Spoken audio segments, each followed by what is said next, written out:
قرآن مجید فرقان حمید میں اللہ تبارک و تعالیٰ نے فرمایا ہے اپنے بندوں کو اپنی عبادت کی طرف توجہ دلائیے، اپنے بندوں کے دلوں میں عبادت کا شوق، ذوق اور نظریہ پیدا فرمایا یا ایھا الناس اعبدوا ربکم الذی خلقکم، اے ایمان والو، اے لوگو، اپنے اس رب کی عبادت کرو جس نے تمہیں پیدا کیا ہے، والذین من قبلکم، اور ان لوگوں کو بھی پیدا کیا ہے جو تم سے پہلے تھے۔ تمہیں عبادت کا نفع یہ ملے گا لعلکم تتقون، کہ تم پرہیزگار ہو جاؤ گے۔ عبادت اس لیے کرو کہ اللہ نے تمہیں پیدا کیا ہے، اور اس لیے کہ تم سے پہلے لوگوں کو بھی اللہ نے پیدا کیا ہے۔ اور پھر ارشاد فرمایا کہ الذی جعل لکم الارض فراشا، وہی رب ہے جس نے تمہارے لیے زمین کو فرش بنایا ہے، والسماء بنا، اور آسمان کو چھت بنایا، وانزل من السماء ماء فاخرج به من الثمرات رزقا لکم، زمین کو فرش بنایا، آسمان کو چھت بنایا، پھر آسمان سے پانی برسایا جس کے ذریعے پھل نکالے، اور وہ بھی کسی اور کے لیے نہیں، رزقا لکم، تمہارے رزق کے لیے، وہ بھی تمہارے رزق کے لیے۔ یہ ساری نعمتیں تمہیں دی ہیں، اب فلا تجعلوا للہ اندادا، اب تم اللہ کے ساتھ کسی کو شریک نہ بناؤ، وانتم تعلمون، اور تم جانتے بھی ہو، تمہیں خبر بھی، تمہیں پتہ ہے کہ عبادت اللہ کی کرنی چاہیے، تمہیں پتہ ہے کہ نماز پڑھنی چاہیے، تم جانتے ہو کہ نوافل ادا کرنی چاہیے، تمہیں پتہ ہے کہ سجدے آنکھیں بند کر کے جھوٹ کی زندگی جی کے، اپنے ساتھ بددیانتی کر کے، دھوکہ دے کے اپنے آپ کو دائیں بائیں اپنے آپ کو کہیں مصروف رکھ کے کچھ وقت ضائع تو کر لیتے ہو، پر تمہیں پتہ تو ہے نا کہ عبادت اللہ کی کرنی، تمہیں اس کی خبر ہے۔ فرمایا اس رب کی، دیکھیں نا، انسان پر اگر کوئی شخص نیکی کر دیتا ہے، احسان کر دیتا ہے، تو انسان اس کے سامنے پھر گردن نہیں اٹھا سکتا، یار یہ میرے مشکل وقت کا دوست ہے، اس نے میرے ساتھ نیکی کی ہے، کبھی بھی گردن نہیں اٹھائے گا، جھکا کے رکھے گا۔ تو اگر عام کوئی نیکی کر دے تو اس کے سامنے انسان کبھی گردن نہیں اٹھاتا، تو جو رب ساری نعمتیں عطا فرمائے، جو کہے کہ تیری تخلیق میں نے کی، تجھ سے پہلوں کو بھی پیدا میں نے کیا، تیرے لیے زمین کا بچھونا بھی میں نے بچھایا، آسمان کی چھت بھی میں نے لگائی، تیرے لیے زمین سے ساری اناج کو، پھل کو، کھیتیوں کو نکالا بھی تیرے لیے، اب تو اس طرح کر کہ تو میری عبادت کر، تو میری بارگاہ میں جھک جا۔ بہت سارے نشے لوگوں کو لگے ہوئے ہوتے ہیں، ہر آدمی کوئی نہ کوئی نشہ کرتا ہے، کوئی دولت کا کرتا ہے، کوئی شہرت کا کرتا ہے، کوئی اپنی تعریف کا نشہ کرتا ہے، دو چار لوگوں سے تعریف سن کے مطمئن ہو جاتا ہے۔ ناراض تو نہیں ہوگی اس جملے سے؟ آپ کرتے ہیں لوگ دولت کا نشہ بھی، یہ جب نقصان ہوتا ہے تو بندے بیمار نہیں ہو جاتے، پیسے ڈوب جاتے ہیں تو لوگ بیمار نہیں ہو جاتے، تو اس کا مطلب یہ ہوتا ہے کہ نشہ ٹوٹ گیا ہے۔ اب بہک ہوئے ہیں نا تھوڑے سے تو کانپتے ہیں، تڑپتے ہیں، پریشان، نشہ ہی اسی طرح ہی کرتا ہے نا، نہیں ملتا تو پریشان ہوتا ہے۔ یہ سارے نشے ہیں، مختلف قسم کا نشہ۔ ہم مانتے نہیں اس بات کو، تسلیم نہیں کرتے، کیونکہ تسلیم کرنا بڑا مشکل کام ہے، اس کے لیے تو بڑی ساری چیزیں جو ہے وہ دبوچ کے اور بڑی سارے رستے پھلانگ کے آنا پڑتا ہے، تو بڑا مشکل ہے ماننا، ورنہ کرتے ہیں ہم، ہمارا مزاج ہے۔ یہ گھومنے پھرنے کا، دنیا دیکھنے کا بھی ایک نشہ ہے، یہ بہت ساری باتیں کرنے کا بھی ایک نشہ ہے، گپ شپ کا بھی ایک نشہ ہے۔ دو چار لوگوں کی جب تک پگڑیاں نہ کھول لیں، بعض لوگوں کو نیند نہیں آتی، یہ غیبت کا، چغلی کا، بددیانتی کا، یہ بھی ایک نشہ ہے۔ اس پر ملا رومی رحمۃ اللہ نے بڑا کلام لکھا ہے، وہ کہتے ہیں مانگ کے کھانے کا بھی نشہ ہے، مانگ کے کھانے کا بھی نشہ ہے۔ وہ کہتے ہیں کہ ایک بھیک مانگنے والی خاتون تھی، تو بادشاہ کے پاس بھیک مانگنے آئی، تو بادشاہ کو پسند آ گئی، اس نے شادی کر لی۔ اب اس کو عادت تھی بھیک مانگ کے کھانے کی، تو وہ کنیزوں سے کہا کرتی تھی کہ فٹافٹ نہ روٹی لے کے آیا کرو، میں 2-3 دفعہ مانگوں تو پھر لایا کرو، کیونکہ ایک نشہ ہے نا، تو میں مانگوں 2-4 دفعہ تو پھر۔ تو انسان بہت سارے نشے کرتا ہے، یہ مانتا نہیں، یہ موبائل، یہ فیس بک، یہ سارے نشے ہی ہیں، اپنی فوٹو لگا لینا، سارا دن اسی کو دیکھتے رہنا۔ اور بڑے بڑے سیانے بندے جو وزادار ہیں، بڑے وزادار لوگ ہیں، لیکن وہ بھی سنجیدگی کے قائل نہیں، اس طرح کے نشوں کا شکار ہیں۔ یہ سارے نشے ہیں جو ہم نے پال لیے۔ ہمارے صوفیاء، ہمارے بزرگ فرماتے ہیں کہ تم اس طرح کرو، اگر سارے نشوں سے بچنا چاہتے ہو تو سجدے کا نشہ شروع کرو، سجدے کا نشہ شروع کرو۔ یہ نا اقبال کہتے ہیں، عطار ہو، رومی ہو، رازی، آپ بات کو سمجھیں، عطار ہو، رومی ہو، رازی ہو، غزالی ہو، کچھ ہاتھ نہیں آتا بے آہ سحر گاہی۔ کہتے ہیں بہت بڑا صوفی ہو جیسے فرید الدین عطار تھے، بہت بڑا تصوف کا امام ہو جیسے امام غزالی تھے، بہت بڑا تفسیر کا استاد ہو جیسے امام رازی ہو، عطار ہو، رومی ہو، رازی ہو، غزالی ہو، پر کچھ ہاتھ نہیں آتا بے آہ سحر گاہی۔ اگر سویرے اٹھ کے روتا نہیں نا اللہ کی بارگاہ میں، اگر تہجد نہیں نہ پڑھتا، تو کچھ ہاتھ نہیں آتا بے آہ سحر گاہی، پھر اس کو کوئی چیز نصیب ہے۔ میری بات کی سمجھ آ رہی ہے آپ حضرات؟ جب تک آپ سویرے نہیں اٹھتے، آپ اللہ اللہ نہیں کرتے، آپ کو نوافل کا چسکا نہیں، عبادت کا مزہ نہیں، فرمایا میری عبادت کرو، یہ شوق پیدا کرو، میں نے تمہیں پیدا کیا ہے۔ ہم لوگوں کے نشے، مختلف نشے، بڑا عجیب رنگ ہے۔ محفل کی صدارت کرنے والے بڑے پیر صاحب، بڑے القابات، بیچ میں سے بندہ تلاش کرنے سے بھی نہیں ملتا، اتنے بڑے لقب ہیں اس کے، لیکن وہ سج سنور کے 2.5 گھنٹے بیٹھا رہا محفل میں، اور نماز کا وقت آیا تو اس نے مختصر سی پڑھی، وہ نکل گیا، وہ ہلکے سے سجدے کیے۔ اتنا بڑا عشق رسول نعت کا، ہو کیا بات ہے، اور عشق رسول کا بہت بڑا پیغام پر، بہت بڑا مبلغ، اور بیچارہ سمجھ ہی نہیں سکا کہ اللہ کے رسول نے فرمایا تو نماز پڑھ میری آنکھیں ٹھنڈی ہو جائیں گی۔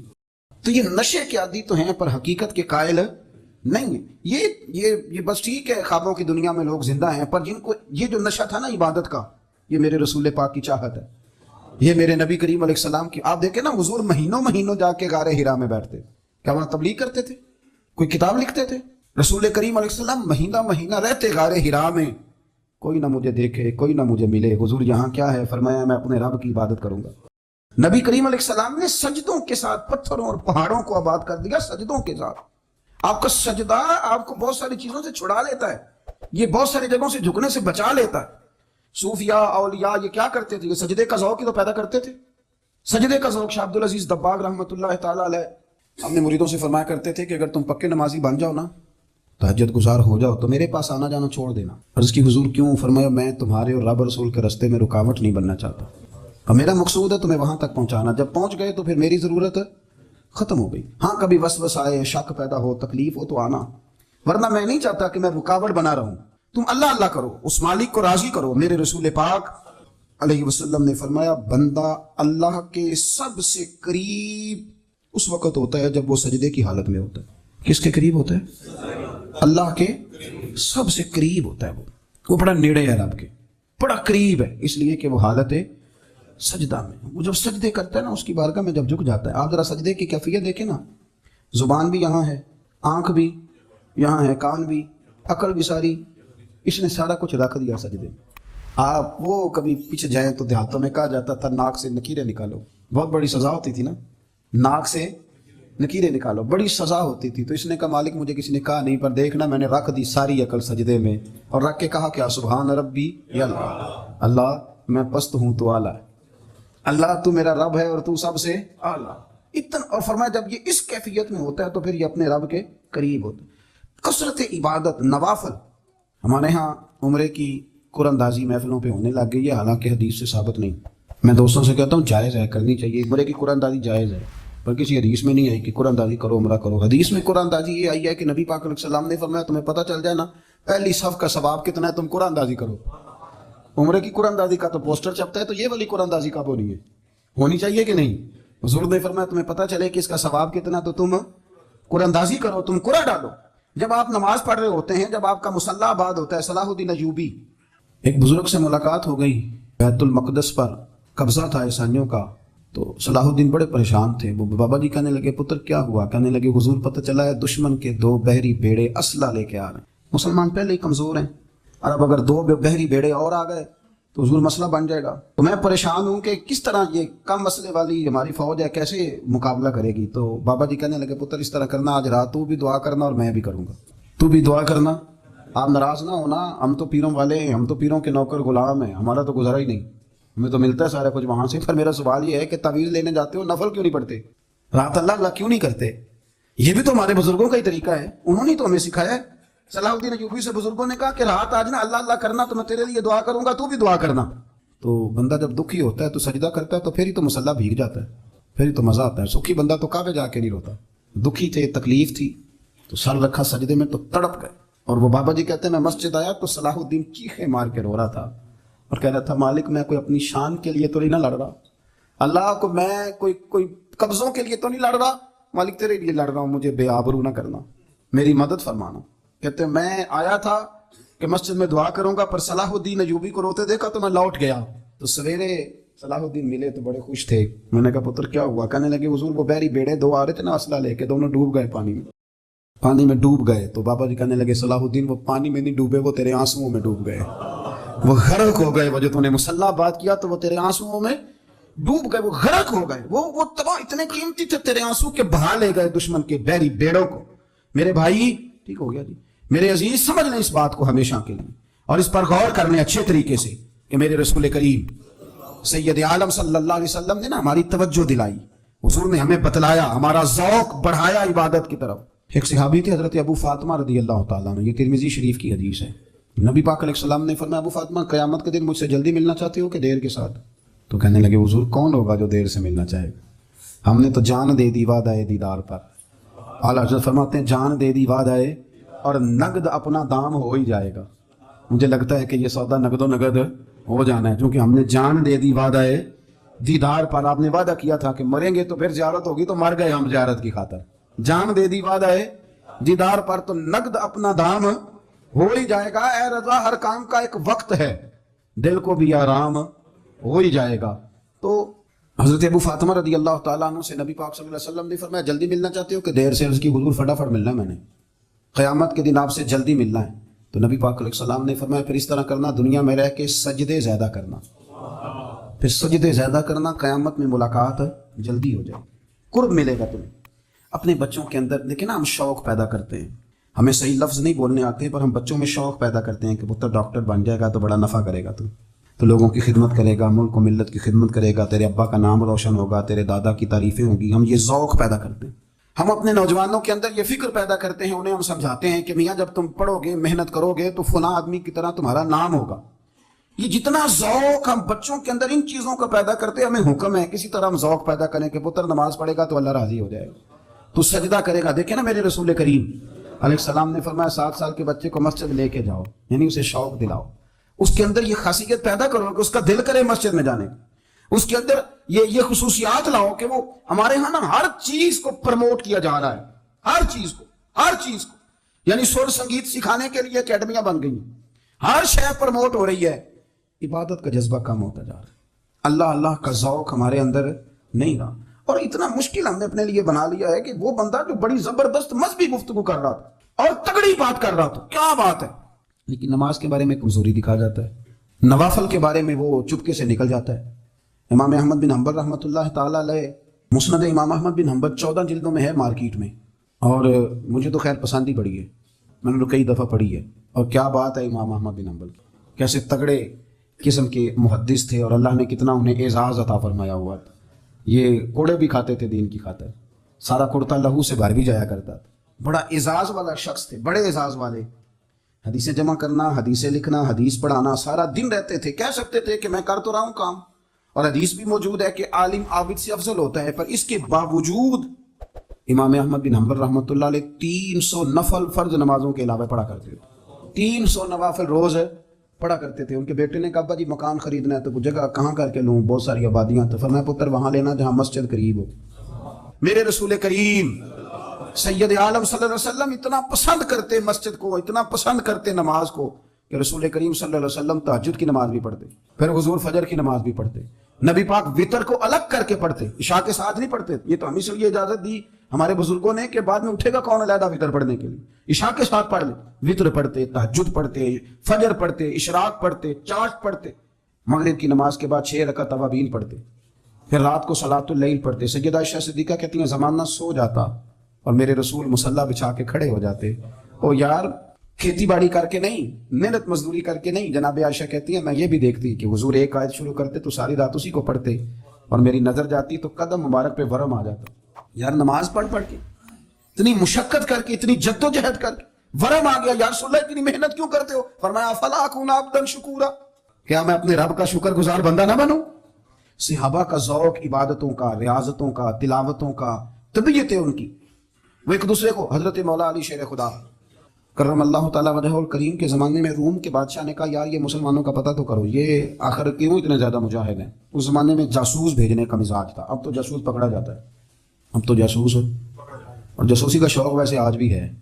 عرض کروں تھوڑی سی بات ہی سنوان سے، پتہ کیا ہمارا مسئلہ ہے؟ ہم جہاں جاتے ہیں نا وہاں تھوڑی خوشبو سونگنے کی کوشش کرتے ہیں، وہ کیا ہے تو یہ کیا ہے تو ادھر کیا ہے تو تھوڑا سا ادھر کیا ہے۔ میرے رسول پاک پڑھیے درود شریف، سارے پڑھیے ذرا زور سے، صلی اللہ تعالی۔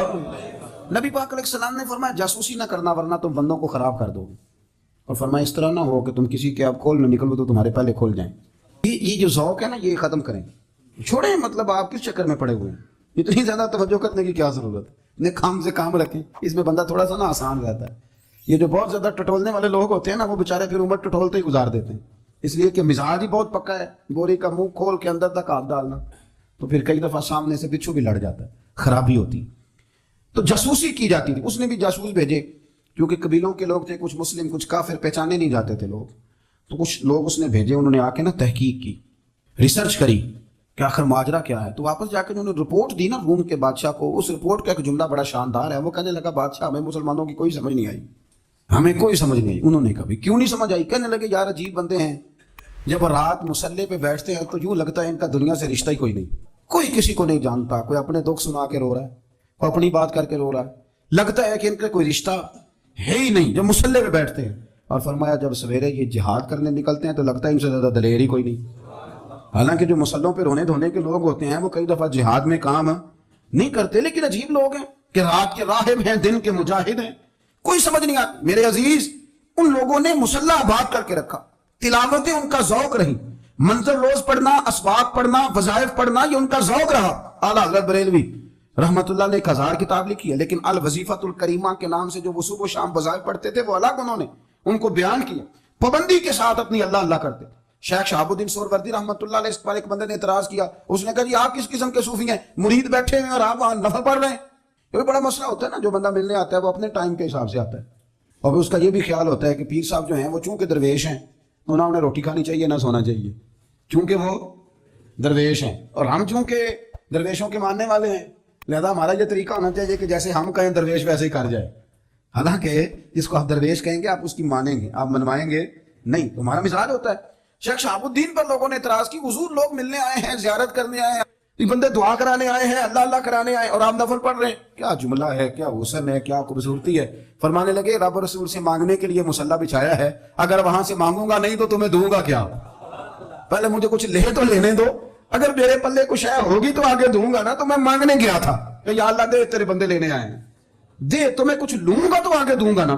لیکن ہمارا یہ سٹیٹس، یہ مزاج، یہ شعور نہیں ہے، گپیں، کہانیاں، داستانیں، گفتگو، خطابت، واز، کیا بات۔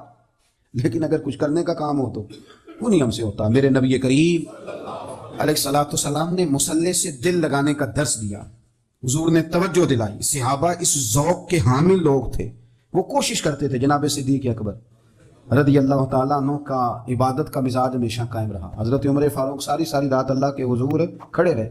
حضرت عثمان غنی رضی اللہ تعالیٰ عنہ عشاء کی نماز پڑھ کے 2 رکعتوں کی نیت باندھتے تھے، 15 سپارے پہلی رکعت میں پڑھ دیتے تھے اور 15 سپارے قرآن مجید کے دوسری رکعت میں پڑھ دیتے۔ آپ نے نا حضرت عمر فاروق کے وصال کے بعد ان کی ایک بیوہ سے نکاح کیا، حضرت عثمان غنی نے نکاح کیا۔ وہ خاتون آپ کے نکاح میں آئی تو عرض کرنے لگی امیر المومنین میرے لیے اعزاز تو بہت ہے کہ میں امیر المومنین کی بیوہ تھی تو امیر المومنین کی منکوحہ ہو گئی ہوں، لیکن حضور نہ تو میں جوان ہوں کہ میرے اندر رغبت ہوتی اور نہ میں اب اس قابل ہوں کہ کوئی خدمت کر سکوں، میرے ساتھ نکاح کی وجہ کیا بنی؟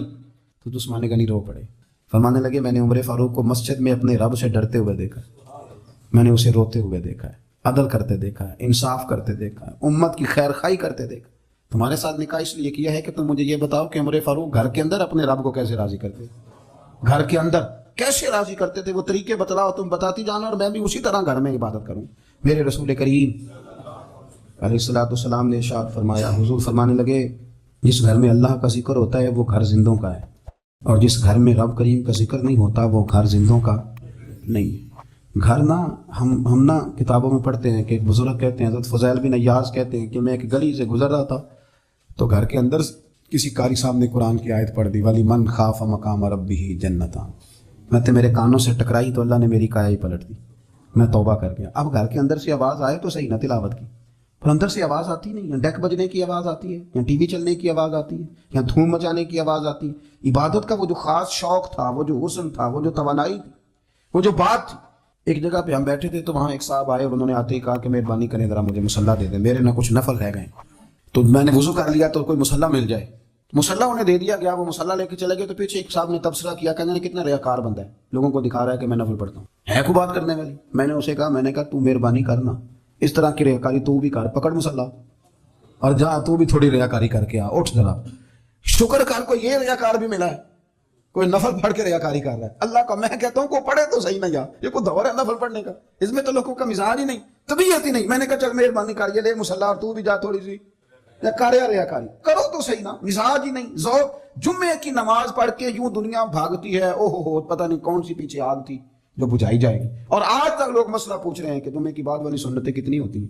میں نے کہا کتنے سال ہو گئے جمعہ پڑھتے، کتنے سال ہو گئے، ابھی تک سنتوں کا نہیں پتا، ابھی تک نہیں علم کے پہلے کتنی رکھتے ہیں اور بعد میں کتنی رکھتے ہیں۔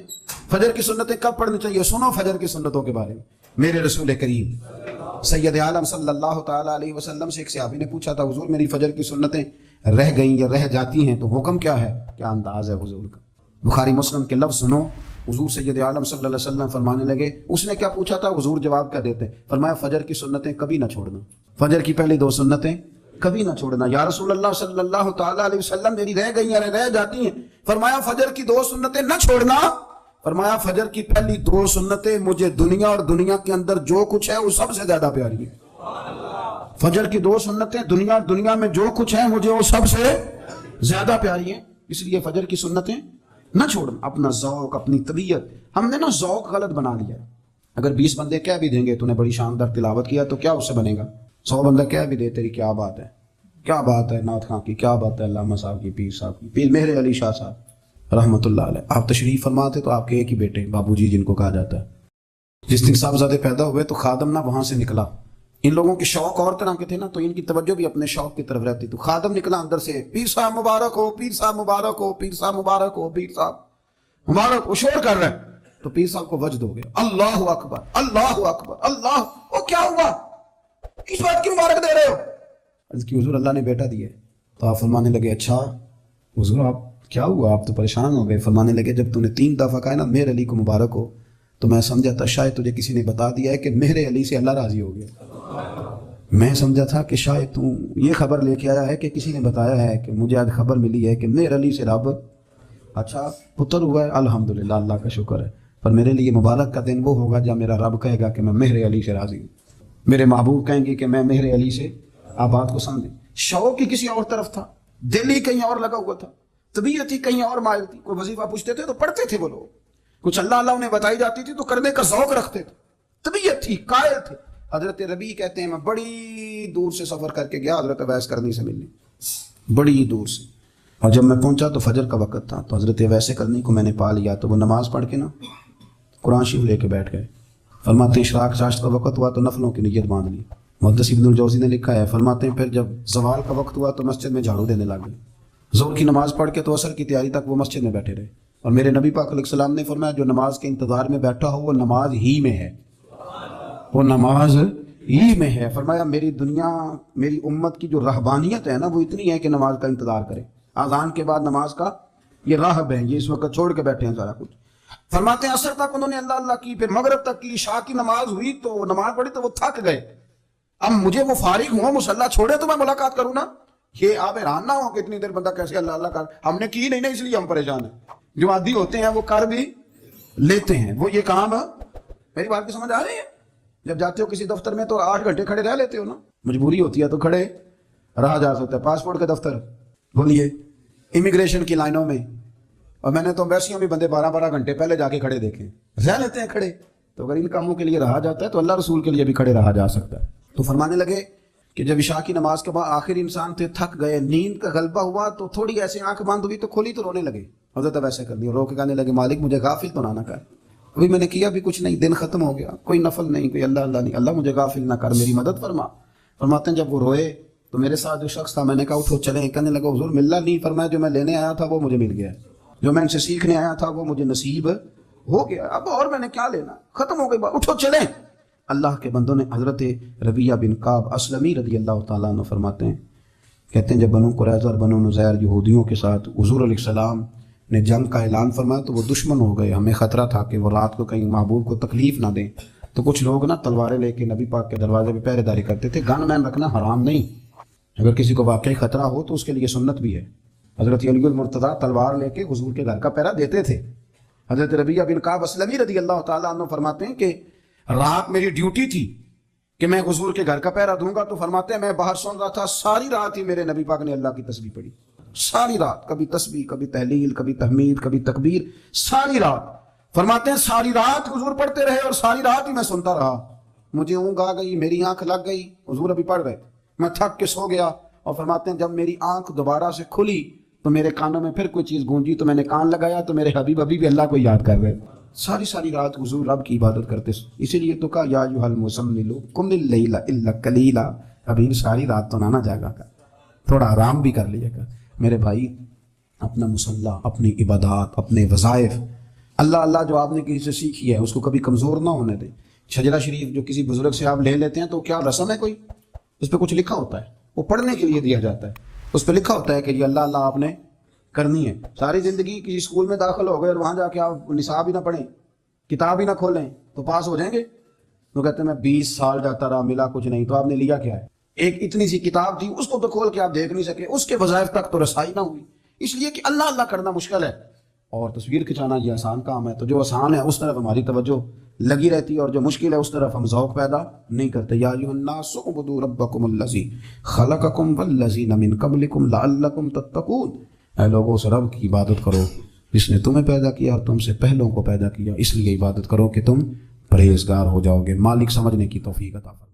دلائل النبوہ میں امام بہقی نے ایک حدیث نقل کی ہے، حضرت انس بن مالک رضی اللہ تعالیٰ عنہ بیان فرماتے ہیں، کہتے ہیں ہم لوگ نا تبوک میں موجود تھے تو نبی پاک صلی اللہ علیہ وسلم کے حجرہ نور میں مجھے بہت زیادہ روشنی نظر آئی، میں وہاں حاضر ہوا تو میں نے عرض کی یا رسول اللہ تھوڑی دیر پہلے یہاں میں نے بڑا نور دیکھا ہے، تو حضور علیہ السلام نے فرمایا جبریل امین علیہ السلام مدینہ شریف آئے تھے تو وہ مجھ سے مل کے گئے ہیں، یہاں سے ہو کے گئے ہیں۔ یا رسول اللہ حضرت جبریل مدینہ شریف؟ نبی پاک علیہ السلام نے فرمایا مدینے میرے ایک غلام کا انتقال ہو گیا، حضرت معاویہ بن معاویہ المزنی رضی اللہ تعالیٰ، ایک تو حضرت امیر معاویہ ہے نا، یہ حضرت معاویہ بن معاویہ المزنی رضی اللہ تعالیٰ عنہ، فرمایا ان کا انتقال ہو گیا ہے، تو حضرت جبریل امین آئے تھے اور عرض کر رہے تھے کہ یا رسول اللہ رب کریم نے 70,000 فرشتے کو ان کے جنازے میں بھیجا ہے، 70,000 فرشتہ جنازے میں آیا ہے۔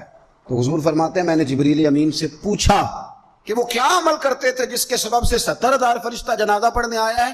تو حضرت جبریل امین علیہ السلام عرض کرنے لگے یا رسول اللہ اسے سورہ اخلاص سے بڑا پیار تھا، سب کو آتی ہے نا قل هو اللہ احد، سورہ اخلاص سے بڑا پیار تھا اور وہ ہر وقت پڑھتا رہتا تھا، تو اس سورت کی برکت سے اللہ تبارک و تعالیٰ نے ان کے لیے 70,000 فرشتہ بھیجا ہے جو جنازہ پڑھنے آیا ہے۔ تو کام تو کوئی ایسا کرے نا، میرے مرنے پہ ہر سو شور مچ جائے گا دیکھو گے، کہنے الوداع سرکار خود تشریف لائیں گے۔ اور میاں صاحب فرمانے لگے بعد مرندے مکھڑا میرا ہو جاوے جے تازہ، بعد مرندے مکھڑا میرا ہو جاوے جے تازہ، پھر سمجھ لینا محبوب میرے نے آن پڑیا جنازہ۔ اعمال ایسے کریں آخرت کے لیے، مرنے کے لیے، اس کا خوف طاری کرنے کی بجائے اس کی تیاری کریں۔ مسلمان اعصابی طور پر، ذہنی طور پر، نفسیاتی طور پر ایک طاقتور قوم ہے۔ مسلمان وہ قوم ہے جو مرعوب نہیں ہوتی، یہ روب دکھاتی ہے، روب۔ ہم وہ لوگ ہیں کہ جن کے اکابرین سوئے بھی ہوتے تھے، نہ سوئے ہوتے تھے حضرت عمر، لیکن ان کو سوئے ہوئے دیکھ کر بھی لوگ کانپا کرتے تھے، اس لیے کہ شیر تو شیر ہی ہوتا ہے نا، وہ سویا ہو تو پھر بھی شیر ہی۔ تو میں کچھ عرصے سے اس کمی کو بڑی شدت سے محسوس کرتا ہوں کہ لوگ، یعنی کوئی شخص بھی ملتا ہے تو وہ اس لہجے میں بات کرتا ہے کہ اسے مظلوم مان لیا جائے، قابل رحم مان لیا جائے، اس کی مدد کی جائے، اس پر توجہ کی جائے۔ یہ مسلمان کی شان نہیں۔ آپ سورہ بقرہ پڑھیں گے تو قرآن مجید اصحاب صفہ کی شان بیان کرتا ہے کہ انہیں بڑی حاجت ہے، بڑے ضرورت مند ہیں۔ وہ لوگ تھے جو کئی دنوں تک روٹی نہیں کھاتے تھے، لیکن رب فرماتا ہے کہ میرے محبوب کے مدرسے کے ان طالب علموں کو جو دیکھے گا اسے محسوس ہوگا کہ یہ تو بڑے امیر لوگ ہیں۔ کیوں محسوس ہوگا؟ لا یسألون الناس الحافا، یہ لوگوں سے لپٹ کر سوال نہیں کرتے، کشکول طلب نہیں دراز کرتے، یہ اپنے پردے کو قائم رکھتے ہیں۔ خودداری، عزت نفس، وقار، خودی ہمارے ہاں تیزی سے ان چیزوں کا آج جو ہے وہ یوں محسوس ہوتا ہے جیسے قحط ہو گیا ہے۔ اللہ ماشاءاللہ آپ کے زخم دکھانے سے کوئی بھی آپ کا زخم نہیں بھرے گا، بلکہ میں نے تو یہ دیکھا ہے اپنی زندگی میں کہ اچھا بھلے تعلقات چل رہے ہوتے ہیں، آپ کو ذرا ضرورت پڑ جائے تو سامنے والا آنکھیں پھیر لیتا ہے، اسی وقت اس کا ماحول اور اس کے حالات خراب ہو جاتے ہیں۔ اس لیے اپنا سارا بھروسہ، اپنی ساری توجہ، اپنی سوچوں کا مکمل مدار صرف اللہ رسول کی ذات کو بنائیں، اور اس انداز میں بنائیں کہ کون دیتا ہے دینے کو منہ چاہیے، دینے والا ہے سچا ہمارا نبی، اور یہ ذہن بنائیں زندگی میں کہ رب رسول کی بارگاہ سے 2 قطرے بھی مل گئے تو دنیا بھی بن جائے گی، آخرت بھی بن جائے گی۔ اس لیے ادھر ادھر دیکھنا تھوڑا کم کریں۔ اور بالخصوص آج اپیل کروں گا، استاد اپنے شاگردوں کو، پیر اپنے مریدوں کو، باپ اپنی اولاد کو بڑی بڑی باتوں کا سبق پڑھائے، بڑی بڑی باتوں۔ اقبال نے شکوہ کیا، اقبال کہنے لگے شکایت ہے مجھے یا رب خدا بندان مکتب سے۔ یہ جو انہیں کہتے ہیں کہ جناب پڑھ جاؤ گے تو روٹی اچھی ملے گی، یہ انہیں کہتے ہیں پڑھ جاؤ گے تو کار میں بیٹھو گے، پڑھ جاؤ گے تو کوٹھی بنا لو گے، یہ کیا سبق پڑھا رہے ہیں بھلا؟ ان کو تو تم بڑے بڑے باتیں بتاؤ، انہیں کہو پڑھو گے تو دنیا میں حضور کے دین کا انقلاب برپا کرو گے۔ تم ان کہو کہ تم پڑھو گے تو تم ایک پورا ملک چلاؤ گے، تم انقلاب برپا کرو گے۔ اٹھ باندھ کمر کیوں ڈرتا ہے، پھر دیکھو خدا کیا کرتا ہے۔ اقبال کہنے لگے یہ تم کیا سبق پڑھا رہے ہو کہ روٹی صحیح مل جائے گی، چندہ اکٹھا کرنے کا طریقہ آ جائے گا؟ کہنے لگے شکایت ہے مجھے یا رب خدا بندان مکتب سے۔ سبق شاہی ہے اور بچوں کو دے رہے ہیں خاک بازی کا۔ اڑنے والی تعلیم تھی اور یہ انہیں رینگنے کا سبق پڑھا رہے ہیں۔ تگڑی تگڑی باتیں بچوں کو سکھاؤ، تگڑی تگڑی۔ یہ پھر سارے نہ ڈھونڈتے پھریں کہ وہ فلانا جو ہے نا چاچا امیر ہے تو ماموں امیر ہے تو فلانی خالہ باہر ہے تو فلانا ذرا مہربانی۔ کوئی بھی نہیں مہربانی کرتا، مہربانی جب بھی کرتا ہے یا خدا کرتا ہے یا مدینے والے محمد مصطفیٰ کرتا ہے۔ اپنی توجہات کبھی بچوں کو دیکھیں۔ حضرت لقمان اپنے بیٹے کو کیا کہتے ہیں؟ کہتے ہیں یا بنی اقم الصلاۃ وامر بالمعروف وانہی عن المنکر۔ حضرت لقمان اپنے بیٹے کو سمجھاتے ہیں، کہتے ہیں اے بیٹا نماز قائم کرنا، لوگوں کو بھلائی کا حکم دینا، برائی سے منع کرنا، وَاصْبِرْ عَلَىٰ مَا أَصَابَكَ، اور جب مصیبت پہنچے تو صبر کرنا، ادھر ادھر رونا دھونا نہ کرنا۔ نماز پڑھنا، بھلائی کا حکم دینا، برائی سے منع کرنا، اور اگر کوئی مصیبت پہنچے تو اس پر صبر کرنا۔ کتنے کام ہو گئے؟ 4۔ ایک نماز پڑھنی ہے، ایک بھلائی کا حکم دینا ہے لوگوں کو، ایک برائی سے، اور اگر کوئی مشکل آئے تو کیا کرنا ہے؟ ان ذالک من عزم الامور۔ فرمایا بیٹا یہ بڑی ہمت والے کام ہیں، ہمت والے کام کرنا، ہمت والے۔ طاقتیں اپنی قائم رکھنا، کمزور نہ پڑنا، لوگ تمہارے آنسو نہ دیکھیں، کوئی تمہیں تڑپتا نہ دیکھے۔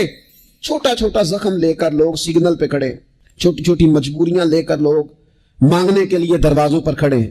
امت مسلمہ کا یہ مزاج نہیں، یہ وقار نہیں، یہ انداز نہیں۔ ہم تو بانٹنے والے لوگ، چلے مشکل آ جاتی ہے، زندگی میں ضروریات پڑ جاتی ہیں، قرضہ صحابہ بھی لے لیا کرتے تھے، لیکن یہ جو لہجے آج ہم نے اختیار کر لیے، کمزور ہو جانا، کچا پڑ جانا، غریبی کا رونا، یہ انداز اہل ایمان کا۔ بچوں کو طاقتور ہونا چاہیے۔ میرے نبی کریم صلی اللہ تعالی علیہ وآلہ وسلم نے نا ارشاد فرمایا، ایسا نہیں ہے کہ کوئی بندہ کمزور ہے تو وہ ناپسندیدہ ہے، یہ نہیں فرمایا کہ جو بزدل ہے تو وہ بڑا کوئی کٹا ہوا آدمی ہے، لیکن حضور فرماتے ہیں، صحیح مسلم میں حدیث موجود ہے، حضور فرمانے لگے طاقتور مسلمان نا اللہ کی نظر میں بزدل مسلمان سے زیادہ پیارا ہے۔ طاقتور ہے نا، اس کی شان زیادہ ہے۔ یہ جو با ہمت ہے، با حوصلہ ہے، جس کے اعصاب مضبوط ہیں، یہ رب کریم کی بارگاہ میں باوقار ہے، اللہ کے حضور اس کی قدر ہے۔ اور حضور علیہ الصلوۃ والسلام صحابہ کو دعائیں سکھایا کرتے تھے، اور تعلیم امت کے لیے خود بھی حضور وہ دعا فرمایا کرتے تھے، کہتے تھے اے اللہ بزدلی سے بچا، کنجوسی سے بچا، اے اللہ اس بڑھاپے سے بچا جو انسان کو بڑا پریشان کر دے۔ ایک اور وظیفہ سنیں، امام قرطبی نے تفسیر قرطبی میں لکھا، رزق کی برکت کا وظیفہ۔ امام قرطبی نے لکھا ہے، حضرت انس بن مالک رضی اللہ تعالیٰ عنہ کہتے ہیں ایک شخص حضور کی بارگاہ میں آیا، کہا یا رسول اللہ صلی اللہ علیہ وسلم غربت بڑی ہے، بڑا دکھی ہوں، بڑا پریشان ہوں۔ تو حضور نے وظیفہ بتایا، فرمایا جب بھی گھر جاؤ نا، گھر والوں کو سلام کہنی ہے، السلام علیکم، یعنی کب کہنی ہے؟ جب بھی جاؤ کب کہنی ہے؟ یعنی گھر سے نکلے ماچس لینے کے لیے، واپس آ کے کہنا السلام علیکم۔ پھر گھر والوں نے کہا ہو یاد ہی نہیں رہا تھا، وہ تو چینی بھی ختم ہو گئی ہے، پھر گئے چینی لینے تو واپس آ کے پھر السلام علیکم۔ انہوں نے کہا خود ناراض نہ ہوئیے گا، پتی بھی نہیں چاہے گی۔ اب واپس گئے تو پھر واپس آ کے کیا کہنا ہے؟ تو نبی پاک صلی اللہ علیہ وسلم نے فرمایا جب بھی گھر جا السلام علیکم کہے اور 3 دفعہ سورۃ اخلاص پڑھ دے، اور سورت بھی وہ بتائی جو سب کو آتی ہے، قل هو اللہ احد اللہ الصمد لم یلد ولم یولد ولم یکن لہ کفوا احد، 3 دفعہ یہ پڑھ دے۔ صحابی بڑے سیانے تھے، بڑے مسئلے حل کرتے تھے ہمارے، فٹافٹ بول پڑے وہ صحابی، کہنے لگے حضور میری تو چھوٹی سی فیملی ہے، کئی دفعہ بچے گھر نہیں ہوتے، ننھیال گئے ہوتے ہیں، تو پھر کیا کروں؟ حضور نے فرمایا جب گھر میں کوئی نہ ہو تو اپنے نبی پہ درود و سلام پڑھ دے، تیرے نبی کا کرم تو تیرے گھر میں ہوگا نا۔ حضرت کا تو نہیں وظیفہ کیا کرنا ہے؟ نہیں تو نہیں آخنا، مشکل لگتا مجھے. تسی کر دینا سلام لو، تسی کہنا بندے اسی کہتے سلام اسی لویے، تسی لو جا کے دوبارہ گھر جا کے کیا کرنا ہے؟ چلے کچھ نہ کچھ 55% بولے ہی ہے ماشاءاللہ. کیا کریں گے؟ السلام، اور پھر کیا پڑھنا ہے؟ سبحان اللہ. 3 دفعہ سورۃ اخلاص پڑھ دیں، فرمایا اللہ برکت پیدا کر دے گا. اب سنیں، ایک دوست آئے، کہنے لگے حضرت جی بڑے پیروں کے پاس گیا ہوں، مالی مسئلہ حل نہیں ہوتا. تو میں نے کہا میں تجھے نبی پاک کی بارگاہ میں نہ لے جاؤں، پیروں کے پیر کے پاس نہ چلے جائیں. میں نے کہا سن تیرا مالی مسئلہ حضور حل کر دیتے. مشکات میں حدیث ہے، ایک صحابی نے کہا حضور غربت ہے، فرمایا روز رات کو سورۃ واقعہ پڑھ، تیرے گھر میں فاقہ نہیں آئے گا. اور یار بتاؤ، جب نبی پاک نے کہہ دیا نہیں آئے گا تو آئے گا، حضور نے کہہ دیا نہیں آئے گا تو آئے گا، اللہ اکبر، آ ہی نہیں سکتا. تو وہ والا وظیفہ پڑھ جو مصطفیٰ کریم نے بتایا ہے. اور اب کریم کی بارگاہ میں گویا نیت ہو کہ یا اللہ میں کوئی خود تو نہیں نہ پڑھ رہا، تیرے نبی نے بتایا ہے. سورۃ واقعہ پڑھ، تیرے گھر میں فاقہ. حضرت عبداللہ ابن مسعود رضی اللہ تعالیٰ عنہ بیمار ہو گئے، شدید بیمار، اور بیٹیوں کے باپ تھے، بیٹیاں زیادہ تھی. حضرت عثمان غنی رضی اللہ تعالیٰ عنہ کا دور خلافت تھا. جناب عثمان غنی تیمارداری کرنے آئے اور کہنے لگے عبداللہ آپ بڑے بیمار ہیں، ابن مسعود آپ بڑے علیل ہیں، کچھ پیسے نہ بھیج دوں خزانے سے؟ تو حضرت ابن مسعود کہنے لگے ضرورت نہیں، کہا آپ کی بیٹیاں ہیں کام آئیں گے. تو آپ فرمانے لگے میں نے بیٹیوں کو خزانہ دے دیا ہے. کہا کیا خزانہ دیا ہے؟ کہنے لگے میں نے اپنی بیٹیوں کو پابند کر لیا ہے، وہ رات کو روز سوتے وقت سورۃ واقعہ پڑھ کے سوتی ہے. تو نبی پاک نے کہا فاقہ نہیں آ سکتا، تو لہذا میری بیٹیوں پہ کبھی فاقہ نہیں آ سکتا. تو روز یہ تو کہتے ہو داماد جی سے کہ بھئی آپ مہربانی کرو، کو خرچہ بڑھاؤ، بچی بڑی پریشان ہے، تو بچی کو بھی ایک خزانہ دے دو، اس کو بیٹے روز رات کو سورۃ واقعہ پڑھا، رات سورۃ واقعہ پڑھے، صبح سورہ ملک پڑھے، دن کے وقت سورۃ بقرہ پڑھے. میرے نبی پاک صلی اللہ علیہ وسلم نے فرمایا جس گھر میں سورۃ بقرہ پڑھی جائے جن تو کیا شیطان بھی دوڑ جاتا ہے. تو کوئی جادو اثر کر سکتا ہے؟ تو ان وظیفوں پہ عمل کریں جو نبی پاک صلی اللہ علیہ وسلم نے ہمیں عطا کی. تو لوگوں نے نبی پاک علیہ السلام کی خدمت میں اس بات کا ذکر کیا کہ حضور ہمارے امیر جب بھی نماز پڑھاتے ہیں سورہ اخلاص پر ختم کرتے ہیں. تو اللہ کے رسول علیہ السلام نے پوچھا ایسا کیوں کرتے ہو؟ کیونکہ صحابہ کو تو بہت قرآن یاد تھا، بھئی سورہ اخلاص ہی کیوں پڑھتے ہو؟ تو انہوں نے جواب دیا، عرض کی یا رسول اللہ صلی اللہ علیہ وسلم یہ صورت نا رحمان کی صفات پر مشتمل ہے. سبحان اللہ. اس میں میرے رب کی صفتوں کا بیان ہے، اس کی صفات کا ذکر ہے، اس لیے مجھے نا اس کا پڑھنا بڑا ہی پیارا لگتا ہے. یہ مجھے بڑی پیاری لگتی ہے جب میں اسے احد کہتا ہوں، جب میں اسے صمد کہتا ہوں، جب میں اسے لم یلد ولم یولد کہتا ہوں، مجھے بڑا پیار آتا. اس میں میرے کریم رب کی صفات کا ذکر ہے، حضور مجھے پڑھنا پسند ہے.